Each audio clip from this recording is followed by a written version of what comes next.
Hypertrophic cardiomyopathy. Hypertrophic cardiomyopathy का मतलब क्या है? इसमें होता क्या है, पहले हम ये पिक्चर पढ़ेंगे। इसमें ये होता है कि ये जो आपका सेप्टम है ना, यही सेप्टम, इंटरवेंट्रिकुलर सेप्टम, ये आपके वेंट्रिकल हैं, इसके दरमियान जो सेप्टम है ये मोटा हो जाता है, इसकी हाइपरट्रॉफी हो जाती है। और जब जो हाइपरट्रॉफी होती है ना, तो आपको पता है जो आपका लंग है, जो सॉरी आपका लंग नहीं, आपका एओर्टा है, वो इधर से निकल रहा है ना, एओर्टा, ये एओर्टा है, इधर से निकल रहा है एओर्टा। तो अब इसकी हाइपरट्रॉफी हो गई, तो इसने एओर्टा को जो है ना वो क्लोज कर दिया, यानी कि उसका जो उसका जो होल है उसको क्लोज कर दिया। तो अब सॉरी, अब जो वेंट्रिकल है, वेंट्रिकल से ब्लड ऊपर नहीं जाएगा क्योंकि आगे ऑब्स्ट्रक्शन आ चुकी है। तो ये प्रॉब्लम होती है, ये ऑब्स्ट्रक्ट कर देता है उस होल को जो कि एओर्टा का है। तो ये प्रॉब्लम होता है, तो आउटफ्लो लिमिटेड हो जाता है। ये प्रॉब्लम है इसमें।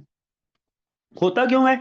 इन लार्ज इंटरवेंट्रिकुलर सेप्टम, ये सेप्टम बड़ा हो गया और इसने जो होल है, ओपनिंग है एओर्टा की, उसको क्लोज कर दी है।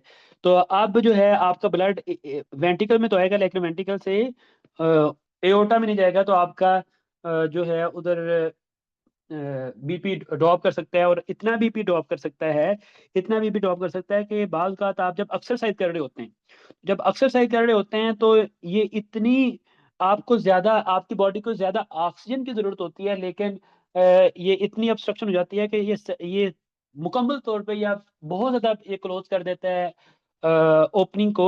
तो आपके ब्रेन को ब्लड नहीं पहुंचता, तो आपको सिनकपी होती है, आपकी आंखों के सामने अंधेरा आता है, और बाल का इतना होता है कि आपकी डेथ भी हो सकती है। लेकिन ये होता किन लोगों में, ये आएगा कि एथलीट पर्सन है और यंग एज है, ठीक है, और उसकी डेथ हो गई है एक्सरसाइज करते हुए। ये बहुत टिपिकल वर्ड है। ये एथलीट पर्सन है, सिनकपी की हिस्ट्री होती है, जब वो एक्सरसाइज करता है तो सिनकपी होती है, आंखों के सामने अंधेरा आता है, और आज सडन उसकी डेथ हो गई है वो एक्सरसाइज करते हुए। तो ये उसका टिपिकल सिनेरियो होता है। ठीक है। तो इसके बाद इसको हम कर लेते हैं डेफिनेशन को। वो कहते हैं और इसे होकम भी कहते हैं, होकम। आपने लफ्ज सुना होगा होकम। होकम क्या है? हाइपरट्रॉफिक, ऑब्स्ट्रक्टिव, सी से कार्डियो, एम से मायोपैथी। ठीक है। तो होकम भी इसे कहते हैं, आमतौर पे आपके ये उधर यूज होता है हमारी वार्ड्स वगैरह में। डेफिनेशन, इसमें ये ऑटोसोमल डोमिनेंट है। अच्छा, ऑटोसोमल का मतलब है कि वो क्रोमोसोम जो सेक्स क्रोमोसोम नहीं होते आपके, एक्स वाई सेक्स क्रोमोसोम है, उसके अलावा जितने भी क्रोमोसोम है आपके, वो 1 2 3 4 5 ये ऑटोसोम है। और डोमिनेंट का मतलब होता है कि आपकी जो अलील होती हैं वो रिसेसिव अलील होती हैं, मतलब कि ए बड़ा डोमिनेंट को शो करता है और ए छोटा। तो ये अलील दो तरह की होती हैं, या तो डोमिनेंट हो सकती हैं और या रिसेसिव हो सकती हैं। तो ये ऑटोसोमल डोमिनेंट का मतलब है कि इसकी अगर किसी भी अच्छा, रिसेसिव के लिए ये होता है कि रिसेसिव उस तरह उस वक्त एक्सप्रेस होती है जब दोनों पे रिसेसिव अलील होगी। ठीक है। और लेकिन जो डोमिनेंट है वो उस वक्त भी एक्सप्रेस कर देगी कि सिर्फ एक क्रोमोसोम पे है, लेकिन रिसेसिव को दोनों क्रोमोसोम पे रिसेसिव एलील होना जरूरी है डिजीज वाली। तो खैर ये तो बस ये मैंने इसको एक्सप्लेन कर दिया। ये ऑटोसोमल डोमिनेंट इसका इनहेरिटेंस है, और ये सार्कोमीर म्यूटेशन होती है। सार्कोमीर कहते हैं कि आपके जो मसल होते हैं ना, उनमें जो कंट्रैक्टाइल यूनिट है उसको सार्कोमीर है, और ये जेड लाइन के दरमियान में होता है, इसको आप मस्कुलर स्केलेटन में पढ़ेंगे। अच्छा, इसमें कार्डियोमायोपैथी होती है, एसिमेट्रिकल सेप्टल हाइपरट्रॉफी होती है, लेफ्ट आउटफ्लो, लेफ्ट वेंट्रिकल का जो आउटफ्लो है उसकी जो ट्रैक है उसकी ऑब्स्ट्रक्शन होती है, इसे एलवीओटी भी कहते हैं, एलवीओटी। तो लेफ्ट आउटफ्लो ट्रैक ऑब्स्ट्रक्शन होती है, और इसमें डायासिस्टोलिक डिसफंक्शन होता है। डायासिस्टोलिक का मतलब होता है क्या? एक होता है सिस्टोलिक फंक्शन। सिस्टोलिक का मतलब है कि आपका हार्ट कंट्रैक्ट कर रहा है, और अगर आपका हार्ट कंट्रैक्ट कर ही ना पाए तो आपको डायलेटेड कार्डियोमायोपैथी है, आपकी वाल जो है वो वीक हो चुकी है, वो कंट्रैक्ट ही नहीं कर पाती, सिस्टोल ही नहीं कर पाती। सिस्टोल का मतलब है कंट्रैक्ट करके उसको बाहर फेंकना ब्लड को। तो उसे कहते हैं सिस्टोलिक डिसफंक्शन। तो यहाँ तो सिस्टोलिक डिसफंक्शन नहीं है, यहाँ जो प्रॉब्लम है वो ये है कि यहाँ से ब्लड आना चाह रहा है, लेकिन आपका वेंट्रिकल इतना बढ़ चुका, ये सेप्टम इतना बड़ा हुआ है कि इसने सब कैविटी को जो है ना वो फिल कर दिया हुआ है। तो आपके ब्लड को एटिया से आने के लिए स्पेस ही नहीं मिलती।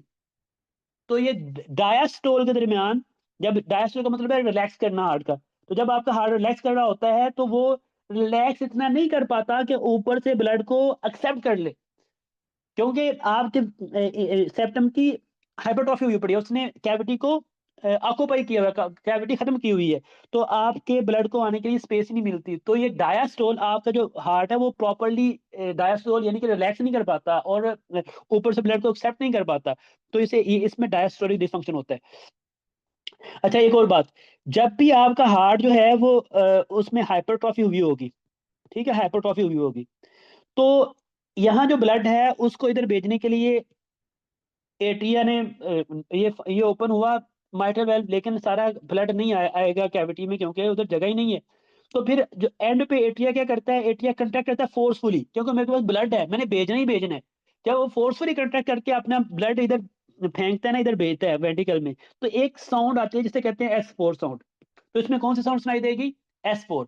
दूसरी बात ये कि जिन लोगों को डायलेटेड कार्डियोमायोपैथी होती है, जिनका हार्ट इस तरह होता है, डायलेट किया होता है, उनका जो एट्रिया, ये एट्रिया उसमें जो ब्लड आया होता है, वो जब ये वेल्व ओपन होगा, ये माइटर वेल्व ओपन होगा, माइटर वेल्व, तो इतनी बड़ी कैविटी होगी, इतनी बड़ी कैविटी होगी कि एट्रिया का सारा ब्लड उठा उठा करके इधर आएगा। तो जब एक दम आएगा तो एक धम धम धम होगा, वो होते कहते हैं S3, उसे धूम धूम इस तरह होता है, डुब डुब।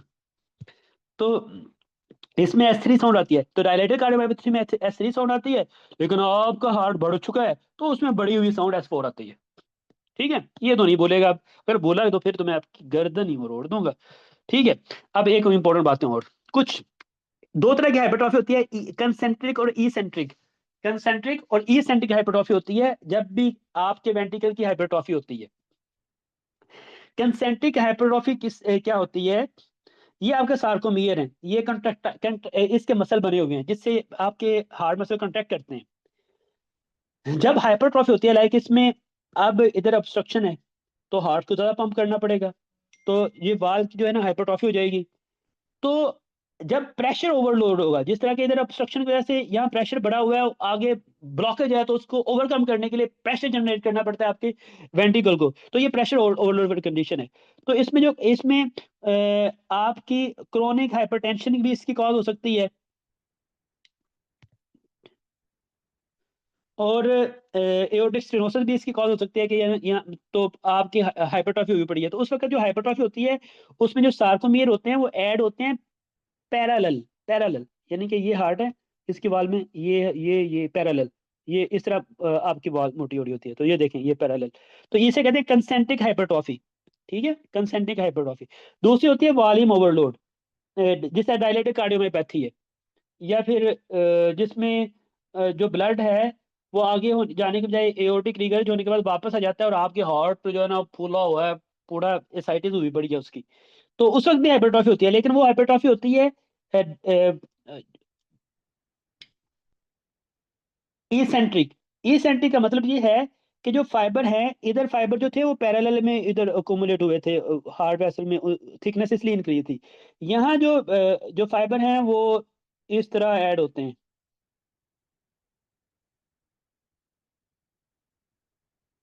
ठीक है, तो सार्कोमेर ऐड एंड सीरीज, ये बहुत इंपॉर्टेंट वर्ड है कि सार्कोमेर ई सेंट्रिक में सीरीज में ऐड होते हैं। ठीक है, तो ई सेंट्रिक लेफ्ट वेंट्रिकुलर हाइपरट्रॉफी, तो बस इसमें जो बातें याद करनी है वो क्या है, इसको मैं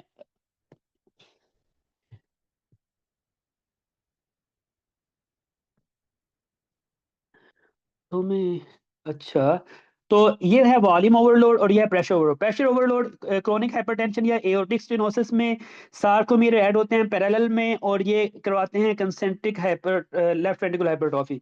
अगर वॉल्यूम ओवरलोड हो, तो वॉल्यूम ओवरलोड में जिस तरह के माइटर रीगर्ज हो, डायलेटेड कार्डियोमायोपैथी हो, तो उस वक्त सार्कोमीर जो होते हैं वो ऐड होते हैं सीरीज में, सीरीज में, और ई सेंट्रिक हाइपरट्रॉफी होती है, तो ये वर्ड बहुत इंपॉर्टेंट है। और वॉल्यूम ओवरलोड डायलेटेड कार्डियोमायोपैथी में ई सार्कोमीर सीरीज, सीरीज सीरीज सीरीज में ऐड होते हैं, और ई सेंट्रिक हाइपरट्रॉफी होती है। और जो प्रेशर ओवरलोड होता है, जिस तरह एओर्टिक स्टेनोसिस या क्रोनिक हाइपरटेंशन है, उसमें सार्कोमीर पैरेलल ऐड होते हैं, सार्कोमीर। और क्या होती है? Concentric hypertrophy. और ये बस थोड़ा सा इंपॉर्टेंट था, मैं बता दिया। इसके बाद है की प्रेजेंटेशन क्या होती है, फिर आ जाए obstructive sleep, hypertrophic obstructive cardiomyopathy की तरफ, कि इसमें ये जो वेंट्रिकल है, इंटरवर्टिब्रल सेप्टम इसकी हाइपरट्रॉफी हुई पड़ी है। तो इसमें यंग यंग एथलीट होता है, एक्सर्शनल सिंकोपी होती है, जब वो एक्सरसाइज करता है तो आंखों के सामने अंधेरा आता है, और जब एक्सरसाइज करता है तो चेस्ट पेन होती है, डिस्नी होता है, शॉर्टनेस ब्रेथ होती है, पेल्पिटेशन होती है, हार्ट रेट बढ़ जाता है। फैमिली हिस्ट्री भी होगी कि पहले भी इसका अब्बा, इसका दादा एक दफा यंग एज में जो है ना वो एक्सरसाइज करते हुए वो फोत हो गया था। तो हार्ट सिस्टोलिक मरमर, अच्छा भला एक्सरसाइज कर रहा था, अच्छा भला जवान बच्चा है, एक्सरसाइज करने गया फोत हो गया है, तो आपने कहना ओहो इसको हाइपरट्रॉफिक ऑब्स्ट्रक्टिव हाइपरट्रॉफिक कार्डियोमायोपैथी हो सकती है।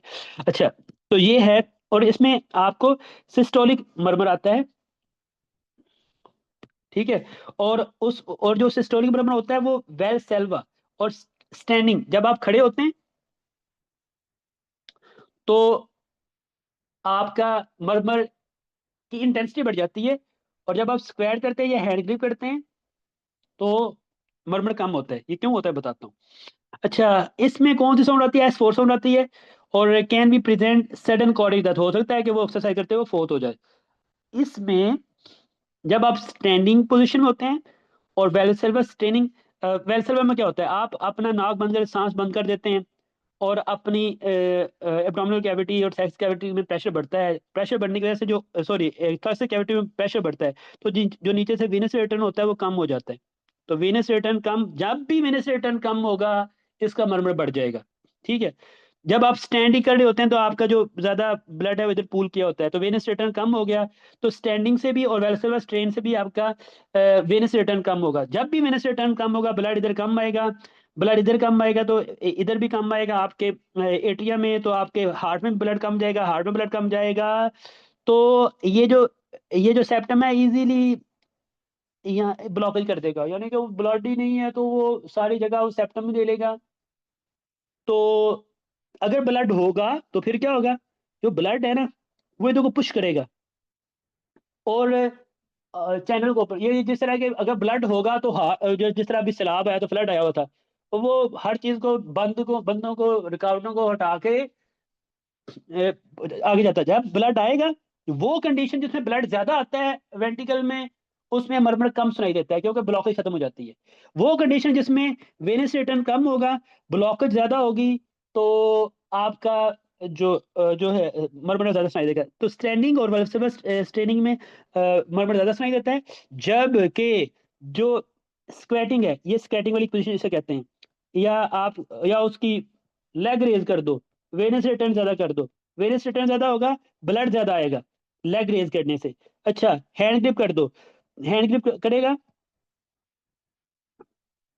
तो ब्लड उसका जो है हार्ट से उस तरफ आगे जाना उस आगे नहीं जा पाएगा, तो ब्लड ज्यादा अकोमुलेट करेगा उसके हार्ट में, तो भी उसका मरमर कम सुनाई देगा। तो ये कंडीशन है जिसमें, तो याद रखें जो इसका मरमर होता है वो लेफ्ट स्टर्नल बॉर्डर पे सुनाई देता है, थर्ड इंटरकोस्टल स्पेस पे, लेफ्ट स्टर्नल बॉर्डर पे, और वो स्टैंडिंग और वेलुसरस मनोवर से इंक्रीज करता है उसकी इंटेंसिटी, और स्क्वेटिंग लेग रेज और हैंड ग्रिप से उसकी इंटेंसिटी कम होती है। तो ये थी उसकी प्रेजेंटेशन।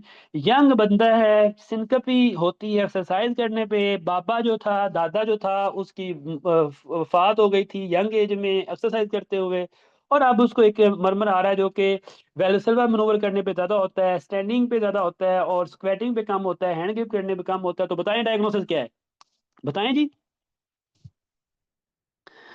अच्छा, तो बेस्ट टेस्ट क्या है? बेस्ट टेस्ट इसमें best and diagnostic test echocardiography है, ठीक है। इकोकार्डियोग्राफी है, इकोकार्डियोग्राफी में आप क्या देखेंगे?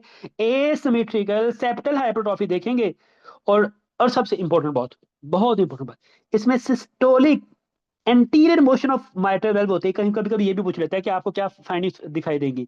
Systolic anterior motion of mitral valve, ये बहुत important, systolic anterior motion of mitral valve, systolic anterior motion of mitral valve, systolic anterior motion of mitral valve, systolic anterior motion of mitral valve. ये है mitral valve, ठीक है। तो यहाँ जब blockage होगी ना, ये हाइपरट्रॉफी हुआ है, तो यहाँ जब जब ब्लड जाएगा ना आगे आगे ब्लॉकेज है, तो ये जो आपका माइट्रल वेल्व है इसको भी थोड़ा सा वो अपनी तरफ ब्लड इसके साथ रगड़ के जाएगा कि भाई ब्लॉकेज है, पड़े हो। तो ये जो माइट्रल वेल्व है इसकी एंटीरियर मोशन होगी, एओर्टा की तरफ, इसे कहते हैं systolic anterior motion of mitral valve.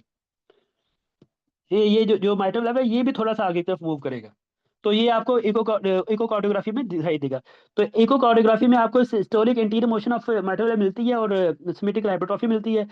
और ये जेनेटिक टेस्ट बस कर ले तो अच्छी बात है, ना करें तो कोई मसला नहीं है। द मैनेजमेंट ऑफ ओहो, हमारा जुमे का टाइम हो गया। एसिम्टोमेटिक पर्सन में कोई रूटीन आप बस मॉनिटरिंग करनी है। जो सिम्टोमेटिक पेशेंट है जिसको डिस्निया या एंजाइना हो रहा है उसमें आपने बीटा ब्लॉकर देने हैं, मिटोप्रोलोल दे सकते हैं या कैल्शियम चैनल ब्लॉकर दे सकते हैं, नॉन वर्ैपामिल दे सकते हैं। और अगर जो पेशेंट है वो हाई रिस्क है, उसको सडन कार्डियक डेथ सडन जो है वो कार्डियक डेथ की हिस्ट्री है, उसको प्रायर सिनकपी की हिस्ट्री है, सिनकोप हुआ था, या वेंट्रल टैकीकार्डिया की हिस्ट्री है, फैमिली हिस्ट्री है कि उसकी फैमिली में भी इस तरह एक पर्सन की डेथ हुई थी, तो सबसे जो इम्पोर्टेंट चीज़ है उसको आपने implantable cardiac defibrillator implantable cardiac defibrillator ये इसका ट्रीटमेंट है। और ये सबसे इम्पोर्टेंट है कि उस प्रिवेंशन के लिए कि उसको कोई सीवियर अटैक ना हो। अगर ये सब कुछ कर लिया और फिर भी पर्सन रिफ्रैक्टरी सिम्टम आ रहे हैं और वो ठीक नहीं हो रहा, तो फिर आप और left ventricular flow track obstruction बहुत सवीयर है, सिग्निफिकेंट है, तो आप सेप्टल एब्लेशन या सर्जिकल मायोमेक्टमी करते हैं। सेप्टल एब्लेशन आपने करनी होती है। अगर ये सारे फेल हो जाएं तो फिर या फिर नॉन ऑब्स्ट्रक्टिव है और सिम्टम, ऑब्स्ट्रक्शन तो इतनी नहीं है लेकिन सिम्टम नहीं ठीक हो रहे, तो फिर आपने कार्डियक ट्रांसप्लांट की तरफ जाना होता है। तो रिफ्रैक्टरी केसेस जो है वो दो तरह में है। अगर तो ऑब्स्ट्रक्शन बहुत ज़्यादा है तो आपने सेप्टल एब्लेशन की तरफ जाना है। अगर ऑब्स्ट्रक्शन नहीं है फिर भी ऊपर वाली ट्रीटमेंट दी है उससे पर्सन ठीक नहीं हो रहा, तो फिर आपने कार्डिक ट्रांसप्लांटेशन की तरफ जाना है। याद रखें अगर पर्सन एसिम्टोमेटिक है तो आपने मॉनिटर करना है, लेकिन जो इंपॉर्टेंट बात है जो एग्जाम में आएगा, सिम्टोमेटिक पेशेंट है तो आपने फर्स्ट टाइम ट्रीटमेंट क्या है, आपने बीटा ब्लॉकर देने हैं या फिर आप कैल्शियम चैनल ब्लॉकर वेरापामिल भी ऐड कर सकते हैं। अगर पर्सन को हिस्ट्री है, फैमिली हिस्ट्री है वेंट्रोक्रेफिकार्डिया सिनकपी की है, तो फिर आपने इम्प्लांटेबल कार्डियक डिफिब्रिलेटर देना है। ये प्रिवेंशन के लिए सबसे इंपॉर्टेंट है। और रिफ्रैक्टरी केस में आप जो है देखें कि आउटफ्लो ऑब्स्ट्रक्शन बहुत ज़्यादा है तो आपने सेप्टल एब्लेशन या सर्जिकल माइमेक्टमी कर देनी होती है। तो यही बातें लिखी हुई हैं। फर्स्ट लाइन ट्रीटमेंट जो है वो बीटा ब्लॉकर मिटोप्रोलोल है। और अगर वो पर्सन ये नहीं ले सकता तो आप नॉन डाईहाइड्रोपायरोडीन कैल्शियम चैनल ब्लॉकर दे सकते हैं जिसमें वेरापामिल है। और अगर पर्सन को वेंट्रिकुलर टैकीकार्डिया की हिस्ट्री है या सेप्टल तो फिर आपने उससे इम्प्लांटेबल कार्डियक डिफिब्रिलेटर देना है। अगर उस पर्सन को और ये देने के बाद भी ट्रीटमेंट वो बेहतर नहीं हो रहा, तो फिर आपने सेप्टल मायोमेक्टमी कर देनी है, अल्कोहल सेप्टल एब्लेशन करनी होती है, और एंड स्टेज आपका हार्ट ट्रांसप्लांटेशन है। आपने इन पर्सन को याद रखें कि आपने डाइजॉक्सिन नहीं देनी होती, डाइजॉक्सिन इसका रॉन्ग आंसर है। वेदोडाइलेटर नहीं देने होते क्योंकि वेदोडाइलेटर जो है वो वेनस रिटर्न कम कर देते हैं।